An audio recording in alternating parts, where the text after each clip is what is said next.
예, 최강욱 TV 구독자 여러분 안녕하십니까? 저는 열린민주당 당대변인 김성애입니다.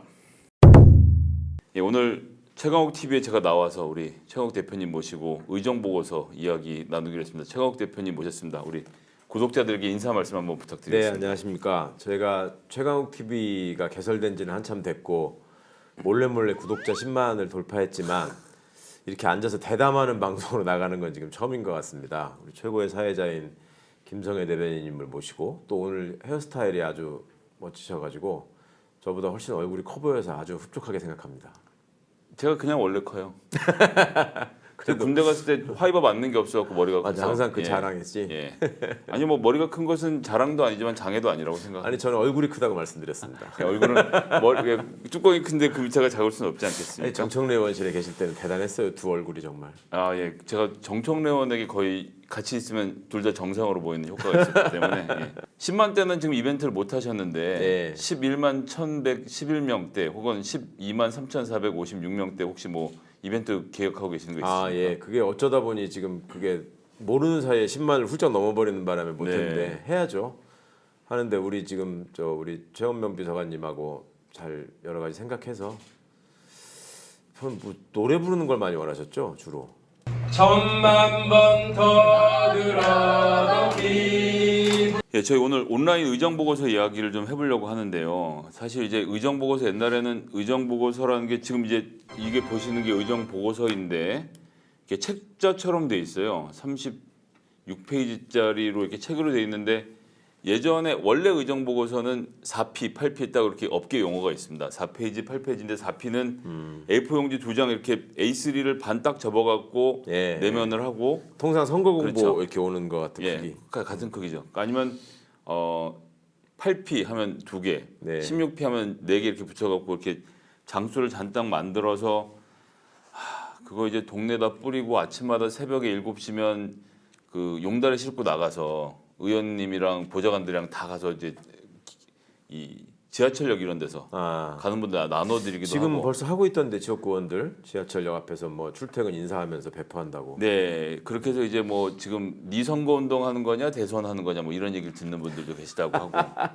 예. 그랬는데 이제 코로나 때문에 대면 의정 보고가 지금 힘들어져서 그렇죠. 예전에 의정 보고 대회라고 해서 동네마다 돌아다니면서 국회의원만 할 수 있는 특권이 있었거든요. 그게 의정 보고- 12월에 중요한 행사들만요. 그렇죠. 그게. 예. 그렇게 해서 보통 또 이 구민회관 이런 거 빌려서 아, 누가 앞에 교통 막아가면서 의정 보고 대회 하느냐 이런 게 또 이제 주요 관심사였거든요.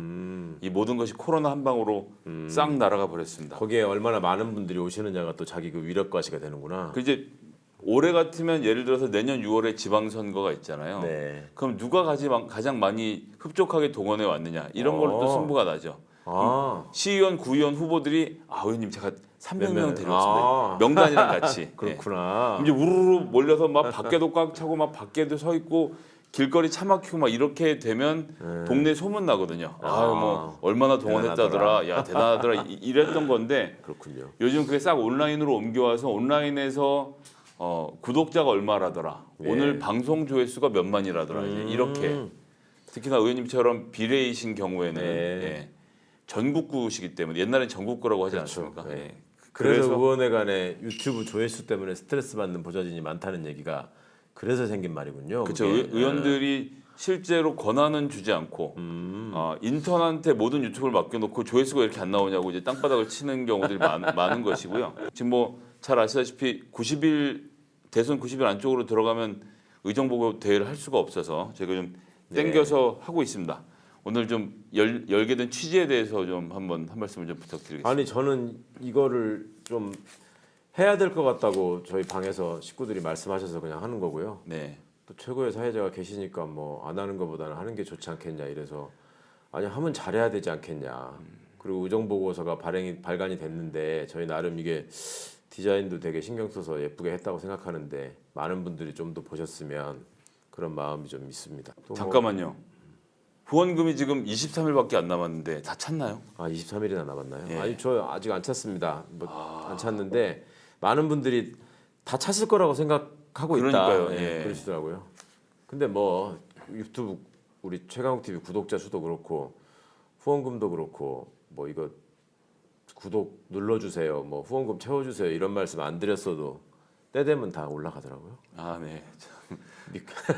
어쩐지 방송에 좀 의욕이 없으시다 싶었습니다. 그게 뭐, 아니라 야, 의정 보고 뭐 그 평소에 내가 하는 거 보면 되지 않나? 나 유튜브 여기저기 나가는데 알아서 보면 되지 뭐 굳이 내 채널에서까지. 너무 민망해서 예. 다른 채널 가서 제가 부흥사 하는 걸로 됐지 또 여기까지 와가지고 또 뭐 예, 벌써 이제 다른 방송에 솔 이렇게 방송하셨다면 오늘은 약간 미나 레 정도에서 방송하시는 것 같아서 오늘 좀 침착하게 잘 해봤으면 좋겠고요. 어쨌든 후원금 내주신 분들한테는 의정 보고서 간다고 하니까요. 이제 한 20일 정도 남았습니다. 12월은 원래 내년 세금 보고를 앞두고 내가 가진 10만 원 어떻게 알차게 쓸 것인가 고민하는 시간이거든요. 2만 원도 좋고 3만 원도 좋고 여러분들의 작은 정성과 후원이 큰 도움이 됩니다. 저도 이 보장하면서 제일 느꼈던 게 네. 누가 100만 원을 후원하잖아요. 네. 그 사람 신경 써야 돼요. 이름도 알아야 되잖아요. 네. 예. 그런데 10,000원씩 주시면 여론만 따라가면 되기 때문에 그게 훨씬 좀 아니 근데 마음이 진짜 편하더라고요. 후원금이나 이런 얘기가 나오면 너무 감사드릴 수밖에 없는 게 네. 지금 제가 알기로 아마 한 2천만 원인가 3천만 원인가 아직 부족하다고 이게 한도액에 아직 안 찼다고 하던데 여태 후원금을 내신 분들이 1,000 몇백 명 되세요. 그러면은 저는 이제 많이 내신 분은 없다는 거잖아. 그렇죠, 그러니까 그렇죠. 지역구 의원님들은 내가 얘기를 들어보면 네. 100만 원 이상 후원금 내는 분들이 있죠. 많으시더라고요. 꽤 생각보다. 네, 네.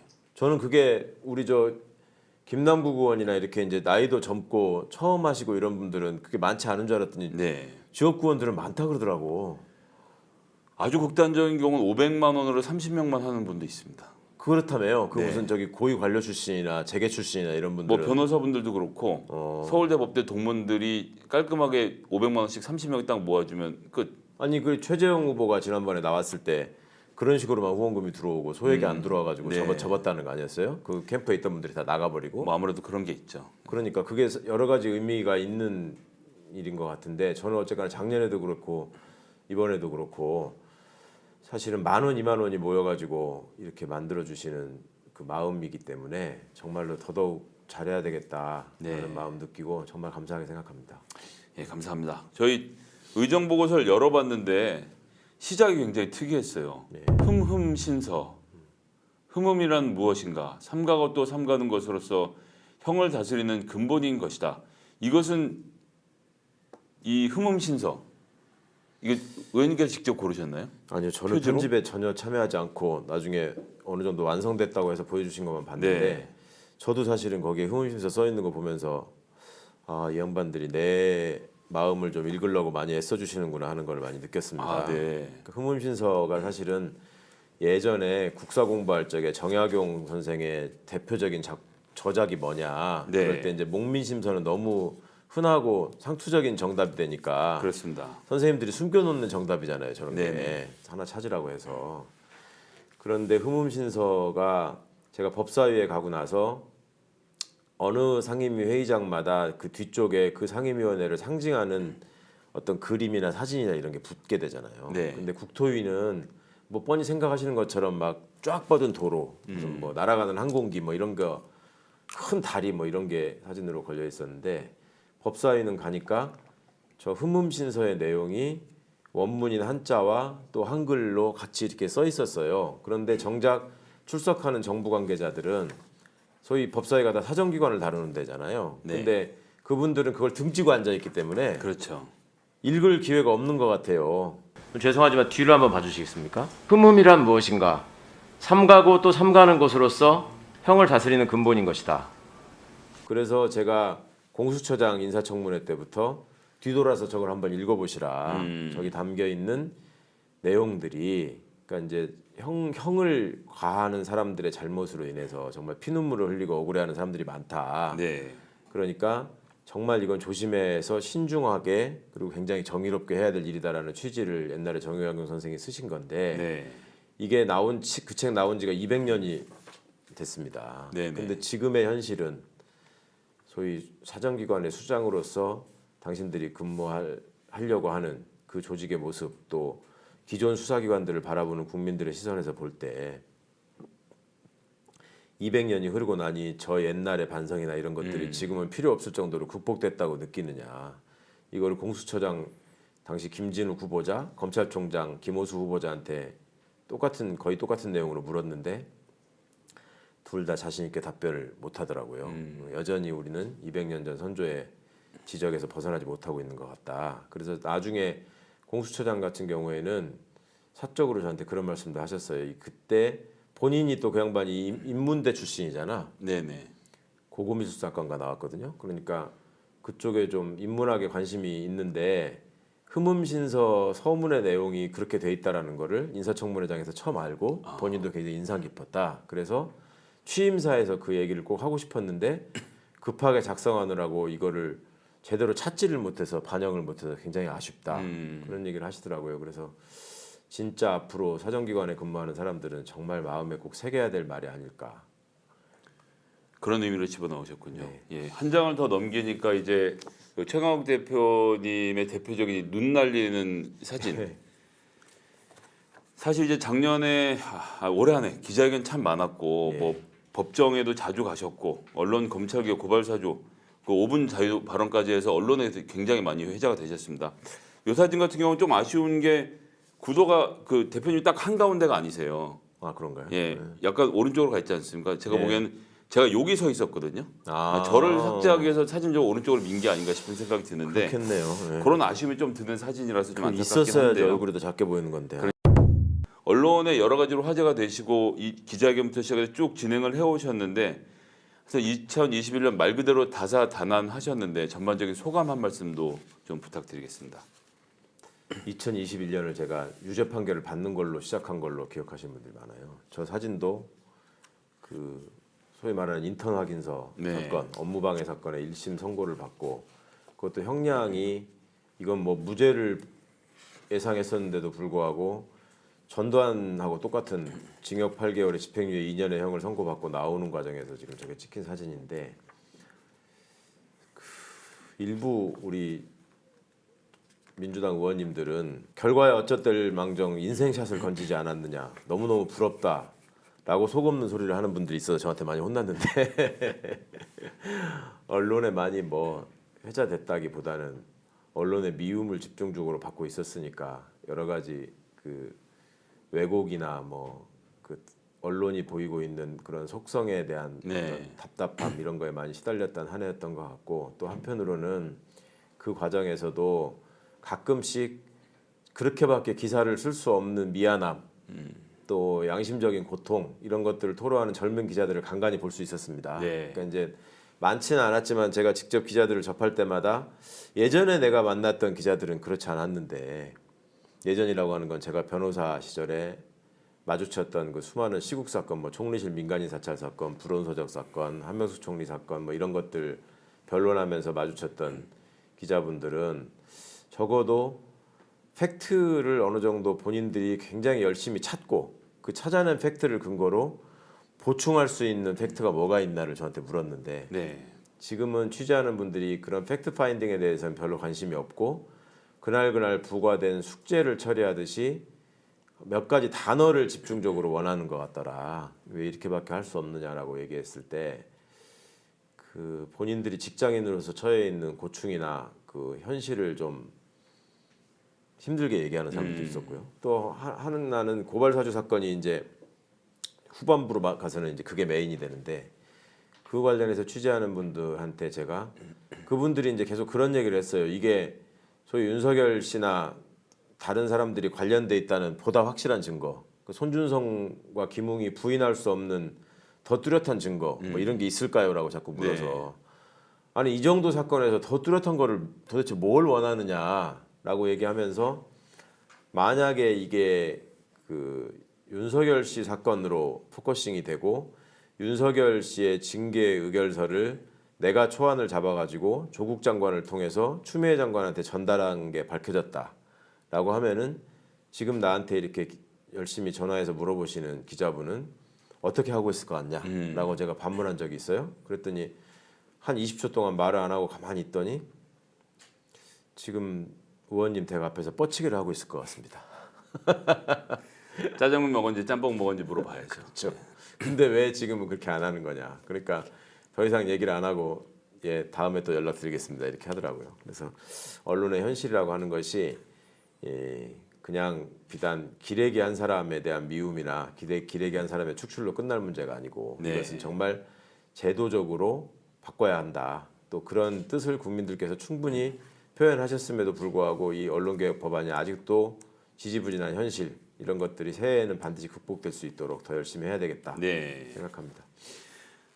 저희가 또 의원이 되시고 나서 사실 국토위라는 좀 생소한 상임위에서 계시다가 이제 본격적인 무대는 법사위에서 펼쳐졌다고 생각을 하는데요. 법사위로 옮기신 다음에 법무부 장관, 공수처장, 검찰총장까지 인사청문회가 줄줄이 있었습니다. 네네. 인사청문회 어떤 것을 좀 포커스를 맞춰서 준비를 하셨었는지 말씀도 좀 저는 들어보고 싶네요. 조직의 수장으로 가는 분들한테 가장 중요한 것은 그 조직에 얼마나 좋은 문화와 관행을 남기느냐에 있다고 생각했었습니다. 그래서 현재 후보자로서 느끼고 있는 현실의 문제점은 무엇이고 또 공수처 같은 경우는 새로 생기는 데니까 기존에 있었던 사정기관 내지 수사기관들이 갖고 있던 병폐가 무엇인지를 본인이 얼만큼 확실하게 파악하고 있는지 네. 그리고 그것을 개선하기 위한 생각이 있는 것인지 또 개선을 한다면 어떤 방향으로 할 것인지 또 그렇게 개선하는 과정에서 구성원들의 동의를 어떻게 구하고 그걸 확실하게 이룰 수 있을 것인지 그런 것들이 궁금했고 근데 청문회라고 하는 게 이제 야당의 입장에서는 주로 모욕을 주는 장으로 활용하려고 하는 그렇죠. 면들이 좀 있잖아요. 그러니까 민주당 의원들은 아무래도 그걸 방어하는데 좀 시간을 할애해야 되는 측면이 있었지만 저는 상대적으로 그거보다는 보다 적극적이고 능동적인 그 조직을 이끌어가는 그다음에 어쨌거나 정의를 실현해야 되는 책임을 지고 있는 사람들의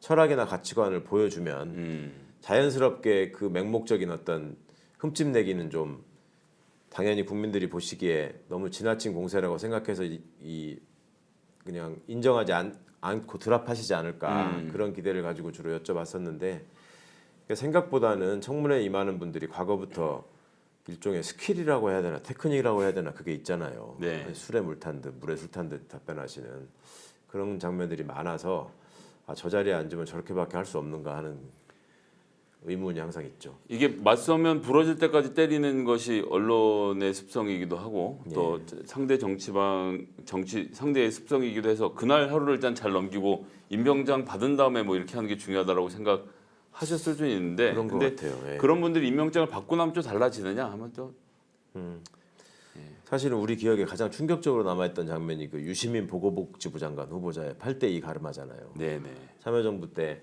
그 캐주얼 자켓을 입고 의원 선거를 하러 올라가셨다가 온갖 질타를 받고 보건복지부 장관으로 지명되는 과정에서 당내의 반대도 많았었고 그렇죠. 그렇게 해서 이제 지명돼서 청문회장에 서니까 정말로 그 전형적인 공무원의 모습으로 딱 복장과 표정을 하고 나타나셔서 청문회라는 것은 저렇게 임해야 되는 거구나라는 걸 보이셨는데 그래도 내각에 진입해가지고 또 한 조직의 수장으로서 그 일하는 분들은 이걸 국민을 대신해가지고 그 조직을 이끄는 분이거든요. 네. 그 조직의 대변자가 돼서 그 조직의 이익을 옹호하는 분이 아니고 그렇죠. 그렇다면 조직의 대표자로서 국민의 대표에게 그 너무나 모욕적인 것은 지나치게 모욕적이다라고 지적할 수 있어야 하고 네. 또 너무 억지에 대해서는 그건 억지다라고 말할 수 있어야 되는데 그런 것조차도 너무 점잖게 얘기하시는 것 같아서 안쓰러웠습니다. 그다음 국정감사 관련돼서 또 여쭤보도록 하겠습니다. 이제 최강욱판 검사와의 대화라는 평가도 좀 나왔고 특히나 그 끝내 사과하셨던 우리 이두봉 검사 네. 또 고발 사주권도 그랬었고 법원과 감사원에 대해서도 사실 일반인들은 저희들 뭐 저희 국회에 있는 사람도 잘 모르던 문제들을 지적을 많이 하셨고 공감대를 좀 끌어내셨는데 좀 자평을 해보신다면 우선은 저는 잘 그걸 의식하지 못했는데 우리 법사위가 아닌 의원분들께서 네. 저한테 그 말씀을 하세요. 아니 그 무슨 법사위에서 여러 가지로 자꾸 최 의원이 시끄럽게 한다는 얘기는 들었는데 왜 당신은 국감에서 뭘 하는지 기사가 안 나오냐라는 말씀을 하시길래 그런가 했습니다. 그런가? 네. 그리고 뭐 무슨 국감 무수위원 평가 뭐 이런 것도 하잖아요. 민주당 하죠. 당 차원에서 그리고 언론에서 무슨 평가하는 것도 간간히 있는 것 같고 뭐 그런 데에서는 저는 늘 그 사라져 있는 사람이기 때문에 네. 뭐 특별히 그거에 대해서 유감은 없습니다만 그런 일들에 대해서 관심을 갖고 또 지켜보시는 분들이 보시기에는 되게 또 신기하거나 이상하다고 생각하시는 것 같아요. 그래서 왜 그렇게 됐을까에 대해서 한번 생각을 해봤고요. 국감이라고 하는 거는 이제 국민을 대표해서 국정이 제대로 굴러가고 있는지를 감시하는 장인데 금년 국감은 특히 대선하고 맞물리면서 이제 그렇습니다. 이게 도대체 제가 그 얘기를 2번인가 했는데 국정감사인지 성남시정감사인지 어디를 가도 대장동 얘기를 어떻게든 연계해가지고 모든 상임위에서 하는 걸 보고 참 대단하다 싶었는데 거의 시의회 시의원 수준이었죠. 예, 뭐 자료 요구도 막 성남시에다가 하고 그러니까요. 예. 국정감사를.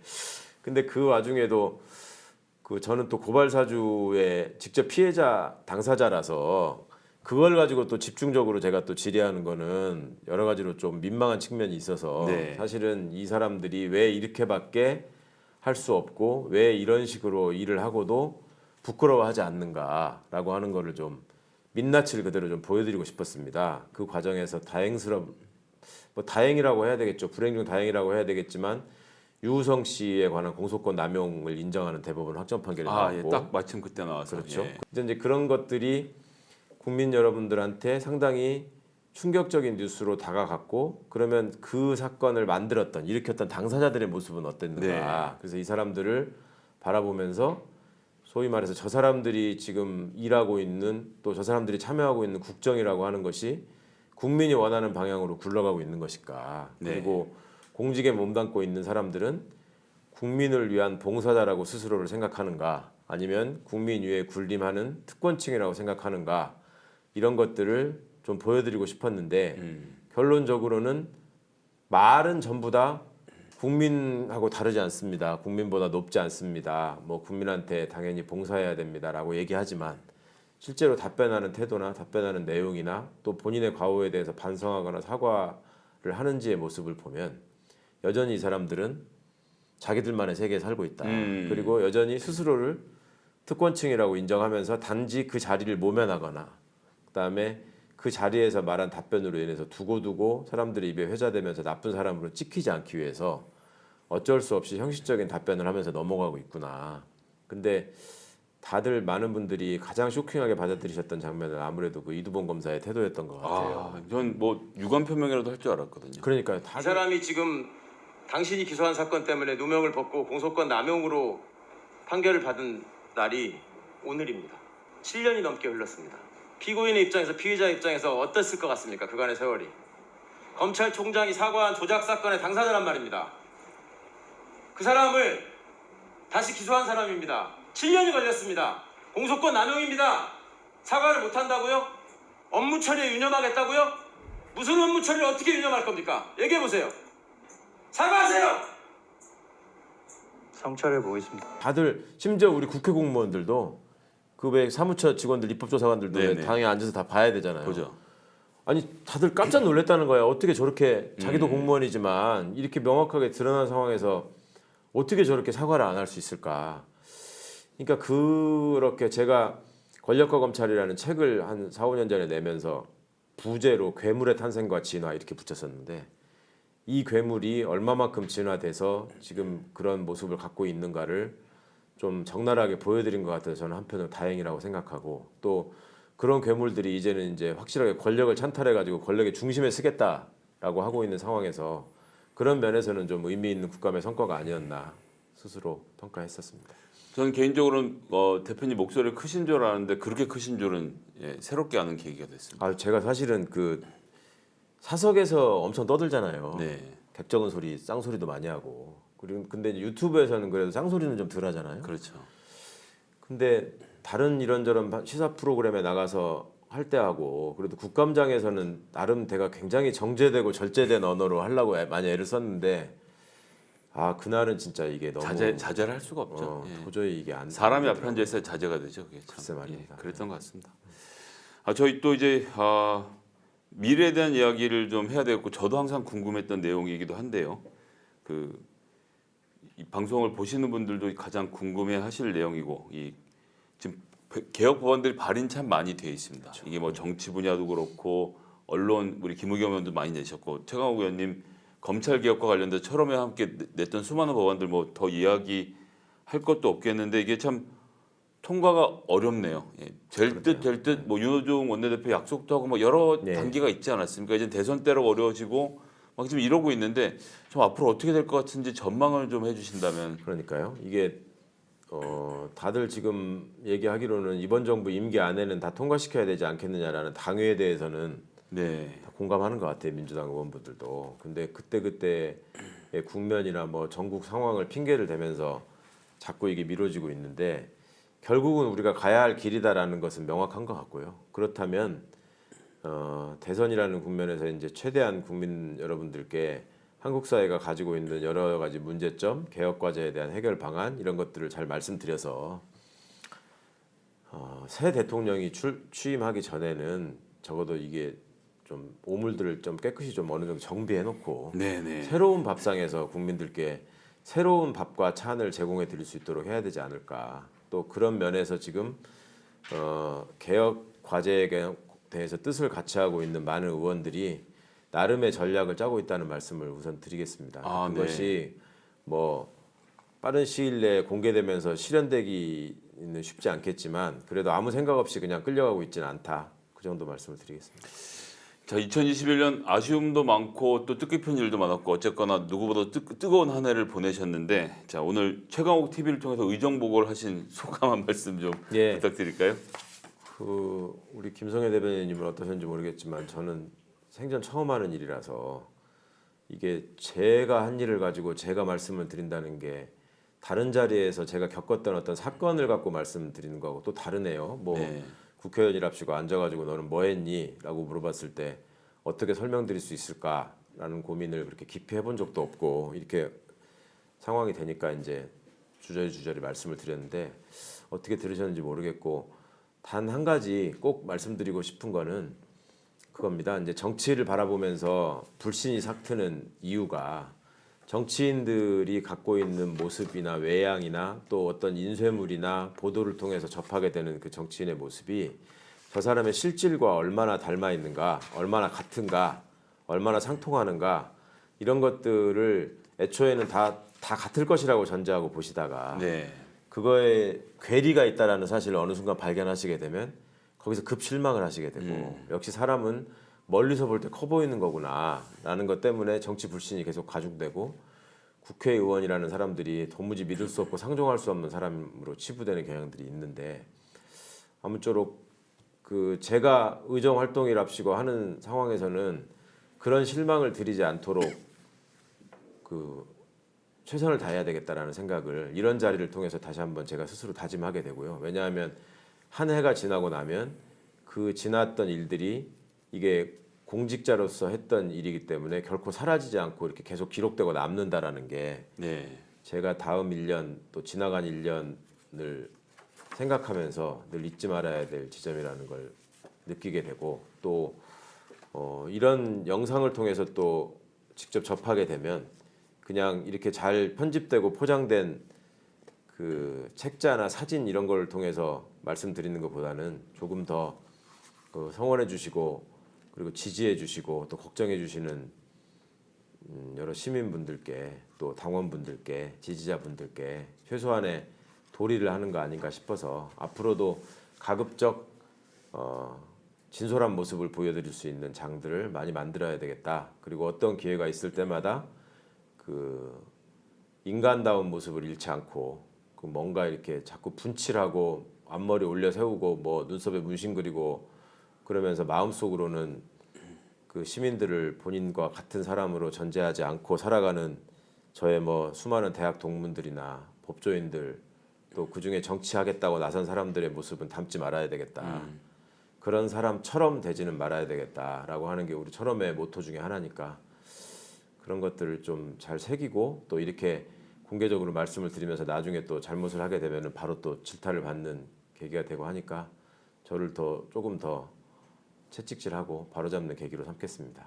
우리 방송을 보시는 분들 또 후원해 주신 분들께 마지막 인사의 말씀을 한 말씀 간단히 부탁드리겠습니다. 예, 그 많은 기대를 보내주시고 또 열정적인 성원을 보내주셔서 정말 분에 넘치는 감사함을 느끼고 있습니다. 그리고 그런 뜻을 저버리지 않고 어떻게든 그 마음이 이 국회라는 통로를 통해서 전달될 수 있도록 또 펼쳐질 수 있도록 제 나름대로는 열심히 한다고 하지만 아직도 많이 부족한 점이 있다는 것도 잘 알고 있습니다. 이런 자리들을 통해서 또 그간에 우리가 다지고 꿈꿔왔던 세상의 모습들이 조금 더 한 번 더 정리돼서 더 좋은 세상으로 또 더 아름다운 세상으로 또 선진 대한민국을 함께 만들어간다는 그런 긍지와 자부심을 가지고 우리가 정말 즐거운 승리를 할 수 있을 때까지 정말 잊지 않고 최선을 다하겠다는 말씀, 그리고 늘 정말 구석 자리에 있어서 별로 그 빛이 들지 않는 상황이 될 수 있는데도 불구하고 제가 어쨌거나 언론에 회자될 수 있고 미움을 받을 수 있는 이유는 다 그 여러분들의 성원 덕택이라고 생각합니다. 더 이상 그 큰 무리를 일으키지 않고 피고인 생활을 잘 마무리할 수 있도록 저도 앞으로 최선을 다하겠다는 말씀을 드리겠고요. 거듭 감사드리고 이 마음 하여튼 절대 잊지 않고 간직하겠다는 말씀 마지막으로 드리겠습니다. 내년 연말에 의정 보고서는 꼭 여러분들 직접 뵙고 찾아뵙고 말씀을 나눌 수 있는 기회가 됐으면 좋겠습니다. 10만 유튜브 최강욱 TV를 통한 의정 보고 올해 순서는 이렇게 마치도록 하겠습니다. 진행을 맡았던 저는 열린민주당 당대변인 김성애고요.